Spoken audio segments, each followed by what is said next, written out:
우리 함께 보실 하나님의 말씀은 신약성경 로마서 14장 7절부터 9절까지의 말씀입니다. 우리 중에 누구든지 자기를 위하여 사는 자가 없고 자기를 위하여 죽는 자도 없도다. 우리가 살아도 주를 위하여 살고 죽어도 주를 위하여 죽나니 그러므로 사나 죽으나 우리가 주의 것이로다. 함께 읽습니다. 이를 위하여 그리스도께서 죽었다가 다시 살아나셨으니 곧 죽은 자와 산 자의 주가 되려 하심이라. 아멘. 오늘은 공동의회도 있고 해서 잠시 시간 등을 고려해서 잠시 다른 본문으로 지난 주일 설교 때 제가 이 구절을 잠시 인용했었는데 이 본문으로 여러분과 함께 생각해 보려고 합니다. 이 본문은 여러분이 14장 1절에 보시는 것처럼 그 형제 판단에 관한 문제예요. 14장 1절에 믿음이 연약한 자를 너희가 받되 그의 의견을 비판하지 말라. 그래서 형제를 판단하고 비판하는 문제에 대해서 사도 바울이 가르쳐주는 과정에서 오늘 본문이 나오죠. 한 가지 중요한 그리스도인의 삶의 원리를 아주 중요하죠. 사실은 본질에 해당하는 그 원리를 가르쳐주는 내용이 오늘 본문의 말씀입니다. 여러분이 오늘 방금 읽었습니다마는 이 본문을 읽으시면서 어떤 느낌이 드셨나요? 우리 중에 누구든지 자기를 위하여 사는 자가 없고 자기를 위하여 죽는 자도 없다. 우리가 살아도 주를 위하여 살고 죽어도 주를 위하여 죽는다. 어떤 느낌이 드셨나요? 바로 아멘이 되셨나요? 아니면 약간 좀 기가 죽지는 않으셨나요? 예. 이건 너무 높은 수준이 아닌가. 이렇게 사는 사람이 어디가 있어. 이제 이런 생각이 들 수가 있는데, 그러나 여기 잘 보시게 되면은 우리가 여기에 다 해당된다는 것을 알 수가 있어요. 사도가 하는 말이. 그러니까 여기 7절에 보시면 우리 중에 또 8절에도 우리가 이렇게 이 우리가 누구냐는 겁니다. 어떤 특별히 한정된 어떤 사람들이냐는 겁니다. 사도 바울과 같은 어떤 교회의 지도자, 어떤 특별히 헌신된 일부의 사람들, 소수, 그걸 가리키느냐 하는 것, 이게 아무리 봐도 그게 아니에요. 아무리 봐도 그게 아닙니다. 그러니까 여기서 7절에서 우리 중에 또 우리가 이렇게 말을 했을 때 무슨 의미냐면 여러분도 그렇고 나도 그렇고, 여러분은 누구예요? 이 편지를 받아 읽는 로마 교회의 모든 성도들을 가리키는 것입니다. 구원받은 모든 신자들을 가리키는 것이요. 나도 그렇고 여러분도 그렇고 우리 중에 누구든지 이렇게 말하고 있는 것이거든요. 그러니까 여기서 우리 중에라는 뜻은 무슨 뜻이냐면은 사실은 모든 거예요. 구원받은 모든 신자, 여러분이 구원받으셨다면 여기에 다 해당되는 거예요. 여기 우리 안에 들어가는 것이에요. 그런데 7절에 보게 되면 우리 중에 누구든지 이렇게 되어 있잖아요. 예외가 있다는 것입니까? 없다는 것입니까? 없다는 것입니다. 누구든지입니다. 영어로 하면은 whoever죠. whoever. 그리스도 안에서 구원을 받은 사람은 누구든지 이런 뜻인 거죠. 그러니까는 우리가 정말 예수를 믿었다면, 믿고 구원을 받았다면, 정말 그렇게 생각한다면 그 다음에 이제 7절, 8절이 이렇게 해당이 된다는 것이에요. 자, 그렇기 때문에 우리는 예수 믿고 구원받는다는 것이 무슨 의미지?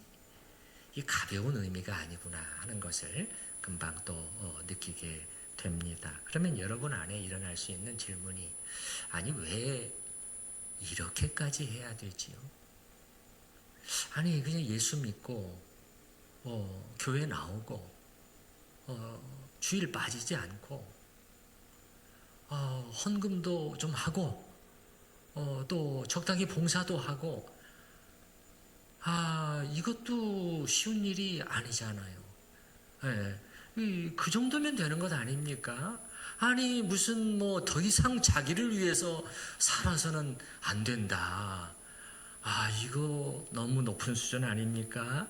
이런 질문이 나올 수가 있겠는데 여기서 약간의 신학적인 설명이 필요해요. 왜 그러냐면 처음으로 돌아가야 되고, 이게 하나님의 창조와 구원의 목적이기 때문에 그래요. 왜 창조하셨냐는 거예요. 여러분, 우리 인간을 하나님이 왜 창조하셨다고 성경이 말씀하고 있죠? 답은 뭐예요? 하나님의 영광을 위해서예요. 이 불신자들은 아주 이거 불쾌해하는 말이에요. 아주 견디기 힘들어하는 말이 이 말이 우리는 아멘이 되잖아요. 여러분 이것도 은혜입니다. 어떻게 우리가 이렇게 될 수 있을까요? 불신자들 이거 못 견뎌야 합니다. 그게 무슨 이렇게 따지고 들 태세죠. 근데 우리 아멘 이렇게 좋은 마음으로 받잖아요. 이게 우리가 구원받았다는 증거예요. 근데 하나님께서 우리를 창조해 주신 것이 왜 창조를 해 주셨느냐? 그것은 우리 인간은 하나님을 사랑하고 하나님께 영광을 돌리면서 살 수 있도록 하고, 그러는 가운데 하나님과 이 사랑의 교제가 이루어져. 그래서 그것을 통해서 우리가 이 생명을 공급받을 수 있도록, 그렇게 살 수 있도록, 그렇게 그것이 하나님의 계획이었다. 그게 목적이었단 말이에요. 근데 이게 어떻게 됐습니까? 이게 죄가 들어오면서 이게 뒤죽박죽이 됐습니다. 모든 것이 깨져버리게 됐습니다. 인간은 더 이상 하나님을 위해서 살지 않게 됐습니다. 자기를 위해서, 자기의 영광을 위해서, 자기가 하나님이 되어서 살게 됐습니다. 그리고 성경은 그 결과가 이 모든 비참한 결과다, 그렇게 우리한테 가르쳐 주십니다. 이게 창조예요. 자, 그래서 어떻게 됐냐? 구원이 필요하게 됐다는 거예요. 예수 그리스도를 통해서 하나님이 구원하신다. 그럼 뭐냐? 하나님이 그 구원의 목적은 뭐냐는 거예요. 바로 이게 회복되도록 하기 위해서 하나님이 원래 계획하셨던 인간과 하나님과의 관계, 우리가 우리 자신을 위해 사는 것이 아니라 하나님을 위해서 사는 그 거룩한 목적이 예수 그리스도 안에서 회복될 수 있도록 하기 위해서 구원해 주셨다는 거예요. 오늘 본문도 그거를 얘기를 하거든요. 오늘 본문도 여러분 9절에 먼저 가보시게 되면, 9절에 보시게 되면 이를 위하여 이렇게 되어 있잖아요. 그럼 이를 위하여가 뭐예요? 7절 8절입니다. 나를 위해서 살지 않고 주님을 위해서 사는 것이에요. 바로 이렇게 되기 위해서 그 다음에 보시기 바라요. 그리스도께서 죽었다가 다시 사신 것이다. 예수님이 왜 십자가에 죽으셨죠? 예수님이 왜 십자가에 죽으셨어요? 네네, 우리들로 하여금 멸망할 우리들로 하여금 지옥에 가지 않고 영생을 얻어서 천국에 가게 해주시기 위해서죠. 네, 틀린 말은 아니죠. 그러나 그것은 일부에 불과해요. 일부에 불과해요. 오늘 나오잖아요. 여기 이를 위하여잖아요. 이를 위하여.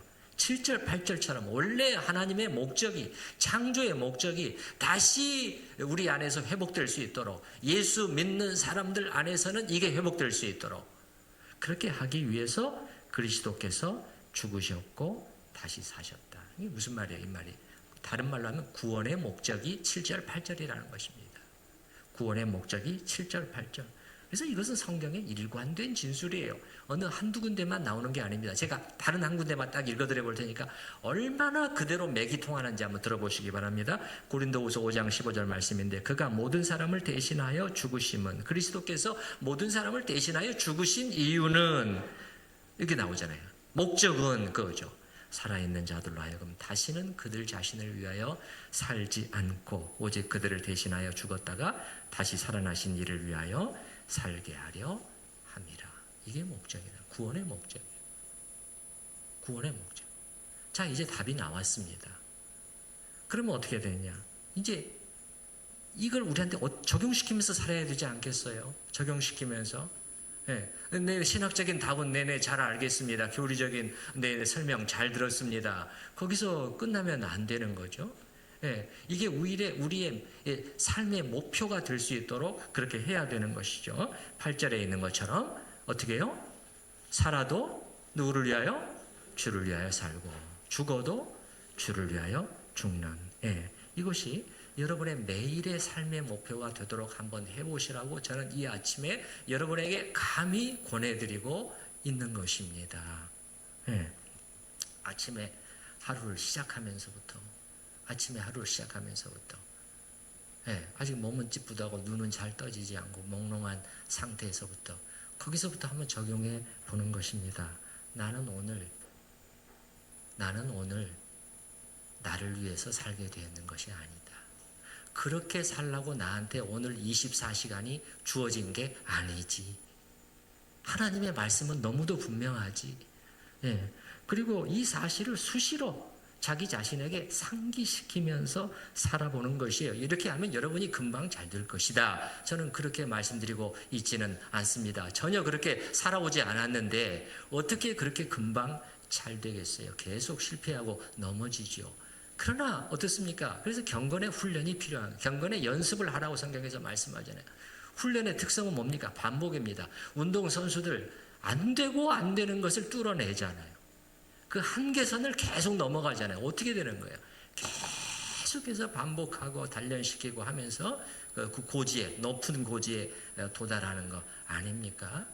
경건에 이르기를 연습하라, 훈련하라는 거예요. 이게 우리의 필요한 일이라는 거예요.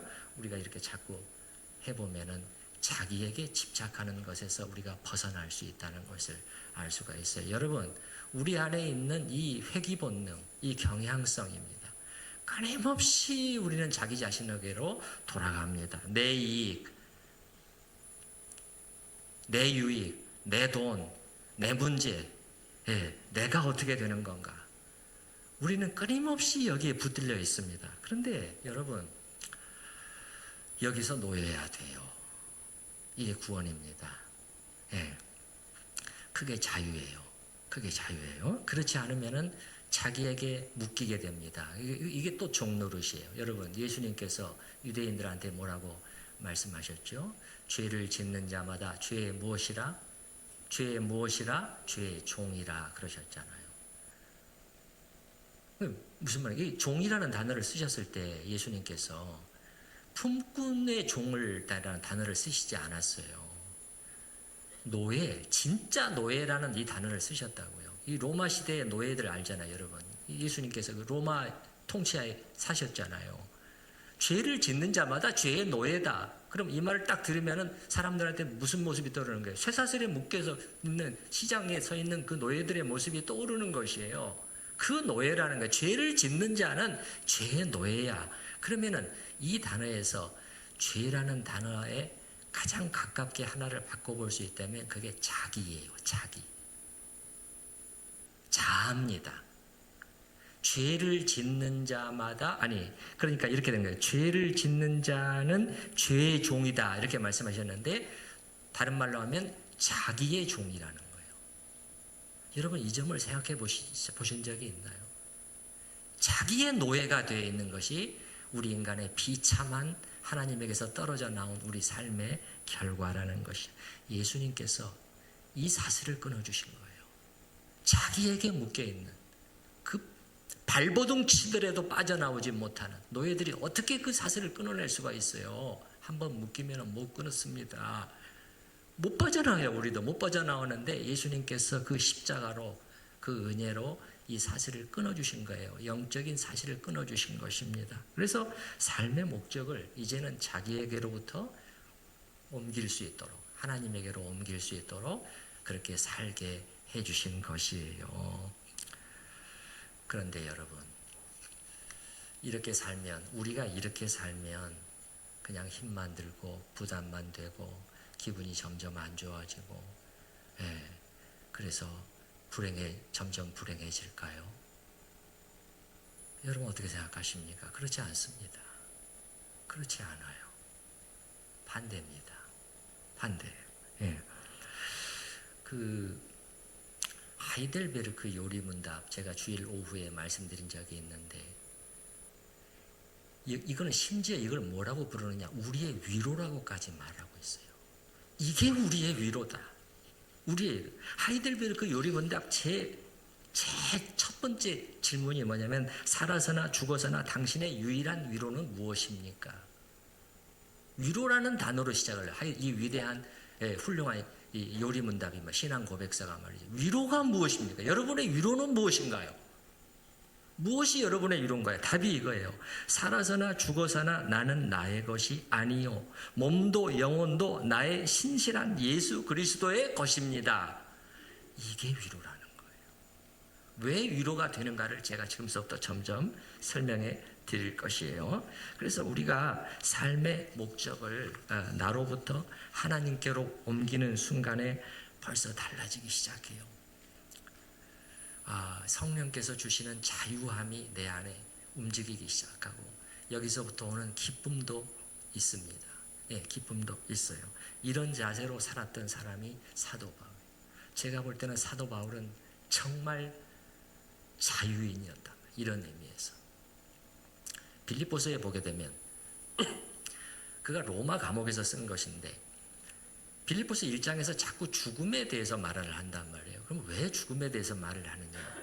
자기가 사형 판결을 받고 사형이 집행될 수 있는 가능성이 상당히 있었기 때문에 그 얘기를 저는 한다고 생각을 해요. 학자들도 그렇게 물론 동의를 하고요. 근데 거기에 대해서 뭐라고 말하는 걸 한번 들어보시기 바랍니다. 나의 간절한 기대와 소망을 따라 살든지 죽든지 내 몸에서 그리스도가 존귀하게 되게 하려 하나니 이는 내게 사는 것이 그리스도니 죽는 것도 유익함이라. 죽는 것도 유익하지는. 자기의 죽음을 통해서 하나님께 영광이 돌아갈 수 있다면 나는 그걸 바란다. 그는 이 정도까지 갔어요. 그러니까 자유인인 거죠. 자유인인 거죠. 예. 그는 또 정말 행복한 사람이었단 말이에요. 이런 의미에서. 여러분 사도 바울의 글을 한번 편지를 읽어보시기 바랍니다.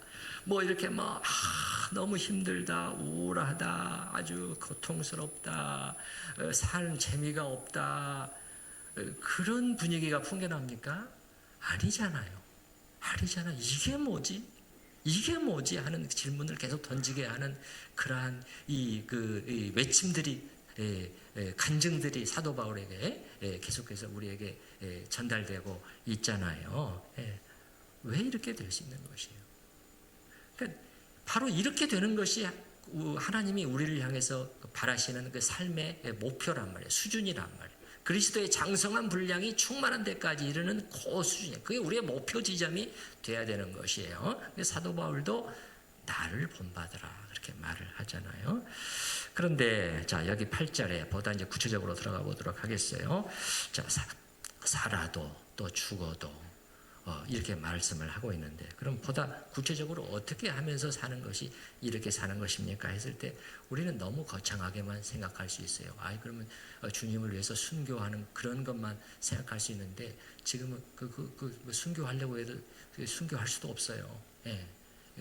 저기 성경은 오히려 가장 아주 작은 일에서도 하나님의 영광을 위해서 살라고 우리에게 주님을 위해서 살으라고 이렇게 말씀하잖아요. 여러분이 잘 아시는 말씀, 우리가 먹든지 마시든지 무엇을 하든지 다 하나님의 무엇을 위하여 하라? 영광을 위하여 하라. 아니, 우리가 음식을 먹고 마시는 것만큼 이게 어떻게 하나님의 영광이 될 수가 있어요? 이건 다 나를 위해서 하는 거잖아요. 다 먹고 살자고 하는 것이잖아. 그런 거잖아요. 그런데 성경은 그게 아니란 말이에요. 먹는 것도 넌 이제부터 달라질 수 있고 달라져야 돼. 그것까지도 너는 하나님의 영광을 위해서 이제 하게 되는 거야. 그렇게 살라고 주님이 불러주신 거야. 이제 이렇게 되는 것이죠. 그래서 이것이 여러분의 기도 제목이 되실 수 있기를 바라요. 주님, 주여, 오늘 하루 주여, 제가 부족하고 또 많이 실패하겠지요. 또 넘어지겠지요. 또 불순종하겠지요. 그러나 저의 소원은 이것입니다. 저의 하루 삶을 통해서 주님이 드러나시고 주님이 높아지시고 주님이 영광스럽게 되시는 것입니다. 이렇게 기도하실 수 있기를 바랍니다. 엊그제 금요기도에 인도하시는 장로님도 그런 기도 제목을 내놓으셨죠. 우리 함께 이걸 위해서 기도하십시다. 뭘 위해서? 무엇을 합심 기도할 것이냐? 우리 삶의 모든 것을 통해서 하나님이 영광을 받으실 수 있게 되기를 위해서 그렇게 기도하십시다. 우리 함께 기도했죠. 좋은 기도 제목입니다. 좋은 기도 제목. 여러분의 기도 제목은 기도 제목 여기에 머물러 있으면 안 돼요. 주님, 하나님 아버지, 제가 그렇게도 달라고 기도했는데 아직도 안 주고 계시는군요. 여기에 머물러 있으면 안 된다는 거예요. 이런 기도도 해야 되겠지만 우리의 기도가 여기까지 나가야 돼. 여기까지 나가야 돼요. 그래서 내가 지금 왜 밥을 먹는 거죠? 배가 고프니까? 내가 지금 왜 열심히 이렇게 운동을 하고 있는 거죠? 건강하게 오래 살기 위해서? 그게 다 지나간 겁니다. 이게 옛날 지나간 그리스도 밖에서는 그거 모르니까 이해가 되지만 아닙니다. 그리스도 안에서는 달라지는, 이젠 그 이상이어야 되는 것이에요. 예. 저는 이렇게 사는 것, 하나님의 말씀의 원리대로 사는 것이 오히려 진정한 행복의 길이라고 생각을 합니다. 오히려 이렇게 안 살잖아요. 이렇게 안 살잖아요. 그러면은 우리 안에 수시로 찾아 들어오는 생각이 뭐냐면 힘들어입니다. 힘들어. 여기 이렇게 올라옵니다. 여기 올라와서 나를 지배하려고 해요. 기운도 없고 힘에 부치고 몸은 아프고, 그럼 또 외로워지죠. 슬퍼집니다. 그러면 또 어떻게 됩니까? 울적합니다. 울적해져요. 이게 뭐냐? 자기한테 집착함으로 인해서 오는 자기 연민이에요. 자기 연민에서 오는 결과예요. 여러분, 자기 연민은 뭐예요? 자기 동정이에요. 자기를 불쌍히 여기는 것이. 이 세상의 심리학은 그걸 굉장히 좋게 생각을 해요. 아닙니다. 성경의 심리학은 달라요. 자기 연민은 잘못된 것이에요. 그쪽으로 가면 안 됩니다. 그쪽으로 가면 안 돼요. 그럴 때 빨리 방향을 바꿔야 돼요. 나로부터 하나님께로 방향 전환을 해야 됩니다. 내가 왜 사는 거지? 나는 무엇을 위해서 사는 거야? 이걸 묻고 그걸 다시 원위치를 시켜놓는 것이죠. 우리가 기운이 빠지고 또 이렇게 뭔가 울적해지려 할 때 좀 이유는 여러 가지가 있겠죠. 사람마다 뭔가 부족하거나 원하는 대로 안 됐거나 뭔가 불편하거나 혹은 자기를 향해서 뭔가 반대하는 또 공격하는 사람들이 있거나 다양한 경우들이 있을 것입니다. 그렇지만 이런 경우에 다시 한번 생각해 보는 거죠. 그래, 내가 반대를 받았어요. 내가 무시를 당했어요. 그러면 이런 경우에도 이젠 이게 좀 다르잖아요. 내가 제일 중요했으면은 이거야말로 큰일 날 문제가 된 것이죠. 이거 죽고 사는 문제가 되는 것이에요. 이거 잠을 못 자는 문제가 되는 것이에요. 그러나 살아도 이제는 나를 위해서 사는 자도 없고 나를 위해서 죽는 자도 없지 않냐. 그럼 내가 제일 중요한 것은 아니에요. 그러면 이제 달라지는 거죠. 그래서 성경을 통해서 먹든지 마시든지 살든지 죽든지 이제 이걸 우리한테 떠올려 본다면 내가 비판을 받고 내가 공격의 대상이 되고 내가 창피해지고 내가 주가 아닌 부로 밀려나고 그런 것이 가장 중요한 것이 될 수는 없는 것이고 두 번째, 세 번째로 밀려나야 되는 것입니다. 여러분은 이쪽으로 얼른 제가 말씀드리는 이 방향으로 얼른 지금 못 오실 수가 있는데 여러분 이게 간단한 문제가 아니에요. 이쪽으로 꼭 오셔야 돼요. 그렇지 않으면 정말 이게 자기도 불행해지고 다른 사람도 불행하게 만들어요. 그 삶은요. 우리가 지금 사무엘상에서 사울을 보고 있잖아요. 사울 왜 이렇게 됐어요? 나 하다가 자기에 대한 무한 집착입니다. 사울이라는 사람의 이해가 자기에 대한 무한 집착이에요. 무한 집착. 그래서 자기 자리, 내 자리, 내 영광. 아니 자기 자리를 빼앗으려고 하는 사람이 아무도 없어요. 그런데 이 자리를 뺏으려 한다고 강박적인 의심과 불안 속에 시달리고 있잖아요. 그러니까 어떻게 되는 거예요?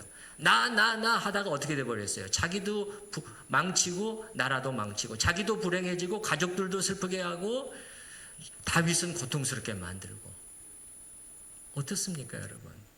이게 얼마나 파괴적인 결과를 가져온다는 것을 우리가 알아야 되는 것입니다.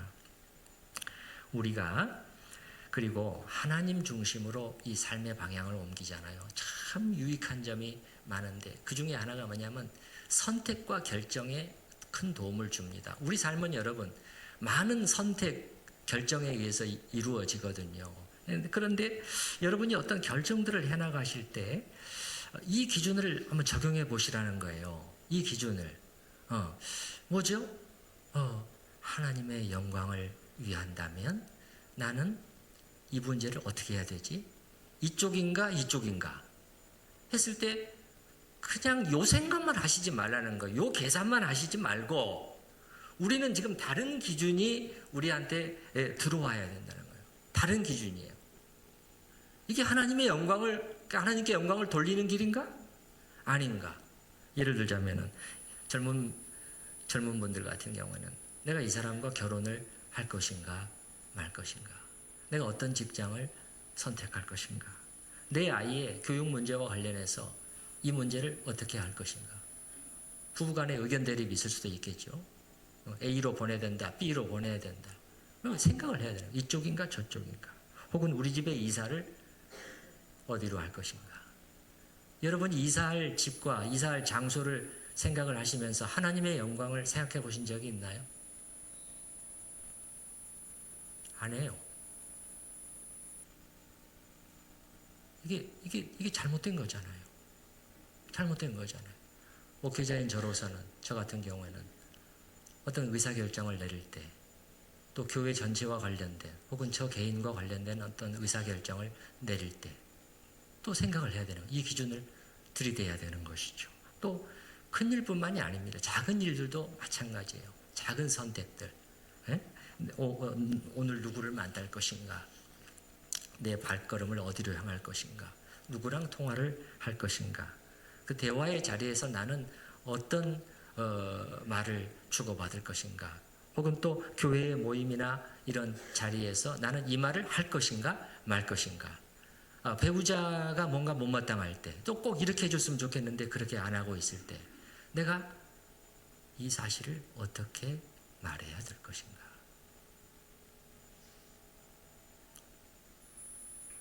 우리가 하나님의 영광을 위해 이걸 너무 거창한 구호로만 생각할 필요는 없다는 것입니다.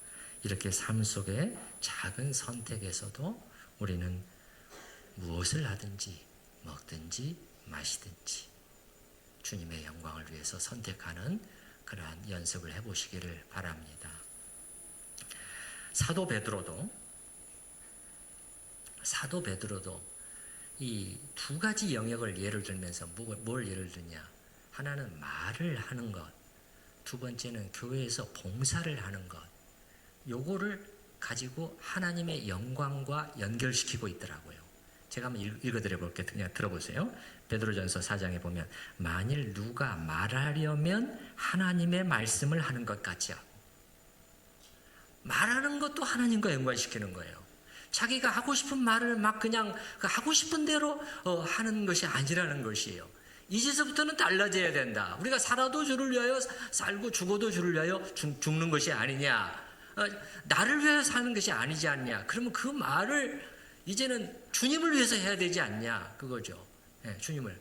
그러면 우리가 하지 말아야 될 말들이 너무나 많아져요. 너무나 많습니다. 요즘 사람들은 너무 말이 많아요. 말을 좀 줄여야 됩니다.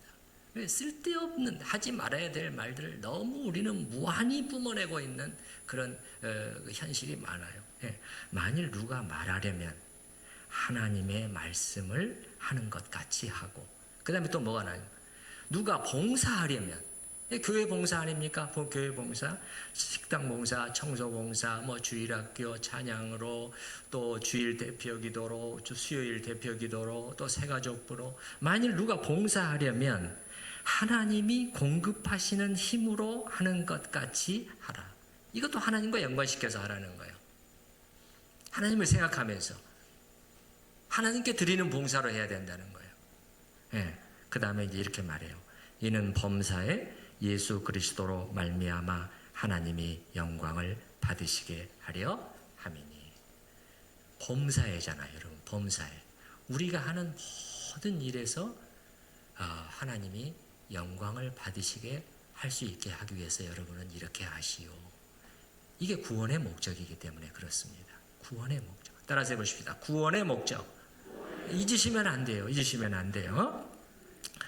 그리고 이런 삶은 다르게 말하면 나를 위해서 살지 않고 주님을 위해서 산다. 이런 말하면 주님이 나의 진짜 주가 되게 하시는 거예요. 주 아시죠? 주님이 되게 하시는 거예요. 주님이 되게 하시는 거예요. 여러분 여기 오늘 본문 9절을 한번 보시기 바랍니다. 9절 뒷부분 문장을 한번 보세요. 살아나셨으니 곧 죽은 자와 산 자의 주가 되려 하심이라. 그 산 자는 알겠는데 죽은 자는 왜 나옵니까? 이거는 뭐냐면은 우리가 죽은 후에라도 마찬가지라는 거예요. 죽은 후에 영원한 삶에 있어서도 주님은 우리의 주님이 되셔야 된다. 그런 뜻인데 이 주가 되려 하심이라. 주가 되려 하심이라. 예. 그럼 우리 생각에 아니 예수님이 이미 주님이시잖아요. 근데 왜 또 주가 되려 하심이라는 거죠? 왜 이렇게 했을까요? 진짜 주를 말하는 거잖아요. 진짜 주. 진짜 주인을 말하는 거잖아요. 그렇죠? 네, 진짜 주를 말하는 거예요. 말로만이 아니라. 여러분, 좀 아픈 얘기지만 세상 사람들이 우리 기독교인들을 볼 때 말로만 그런 경우가 많아요. 우리가 그렇게 돼서는 안 됩니다. 이거 회복돼야 됩니다. 그래야 교회의 영광도 회복이 됩니다. 예. 초대교인들은 말을 많이 하지 않았어요. 그들은 삶으로 보여줬습니다. 저들은 말로만이 아니네. 저들은 진짜 그리스도인이네. 저들은 예수님이 자기의 전부네. 예수님이 자기의 주인이네.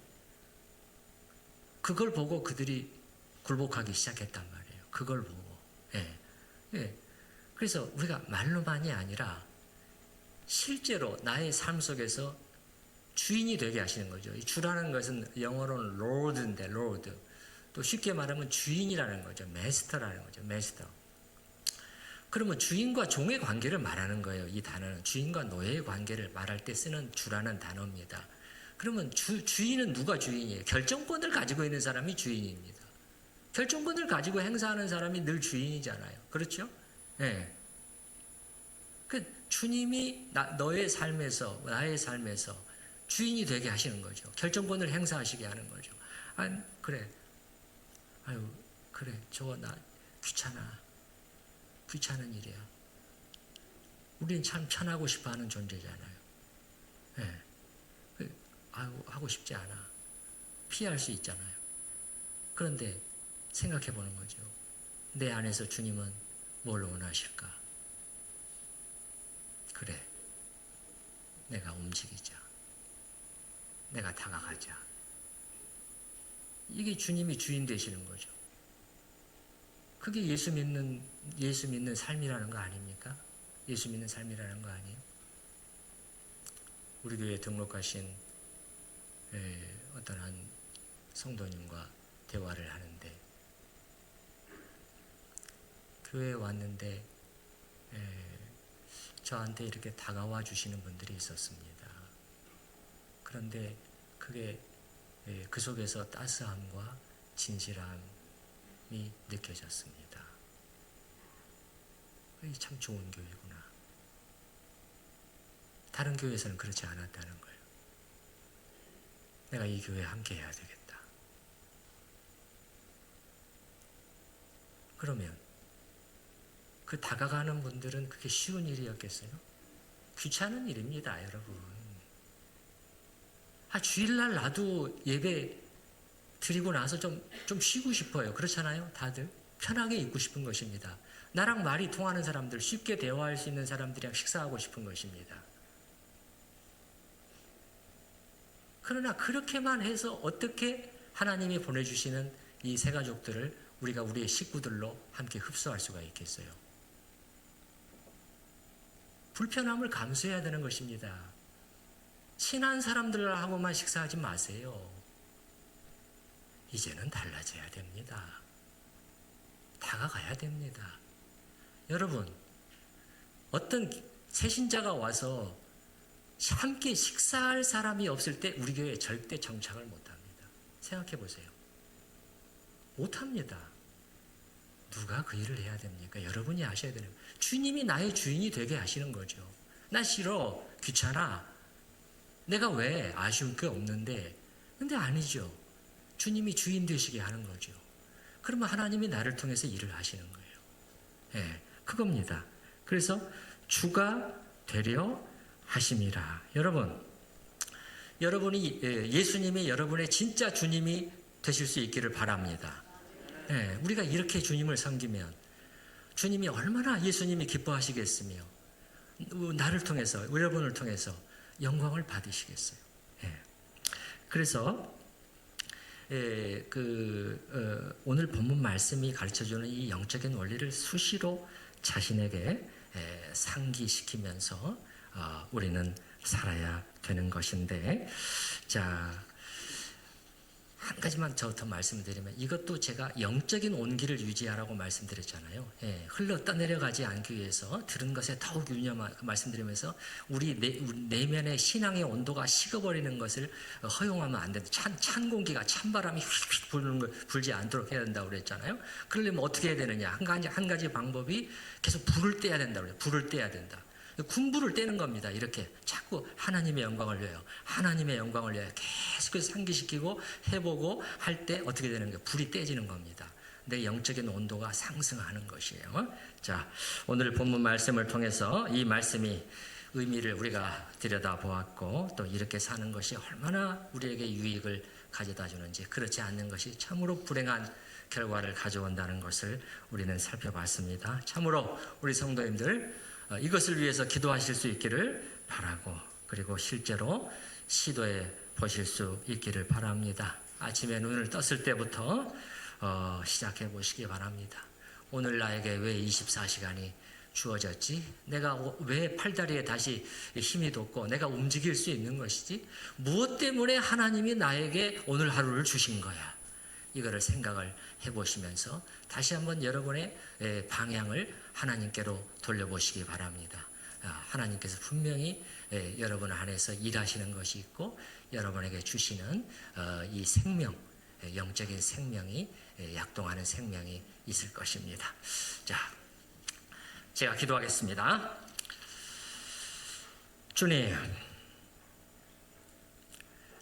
누가 우리를 속여왔을까요? 저희도 모르는 사이에 속아왔습니다.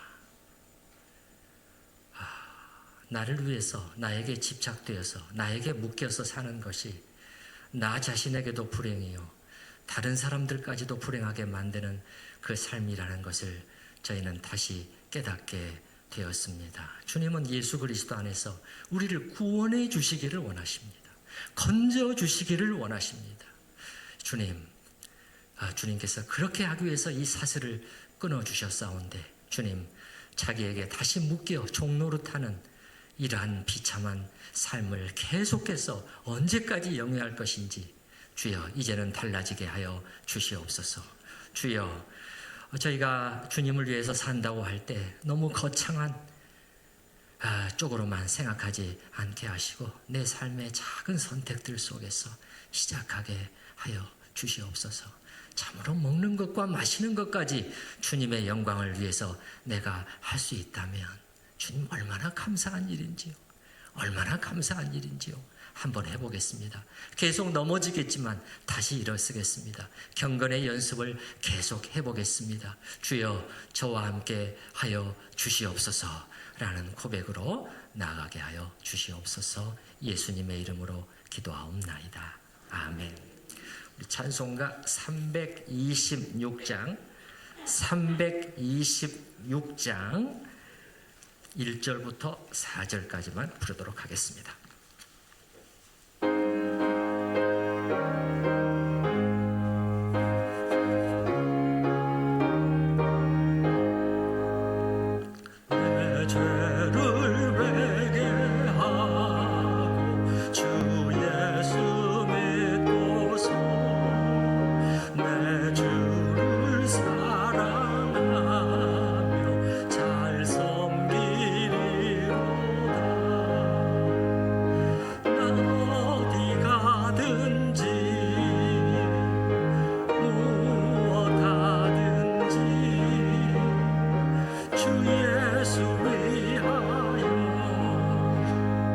충성하리라. 내 주의 뜻을 따라 나 살기 원하며 이 세상 이슬도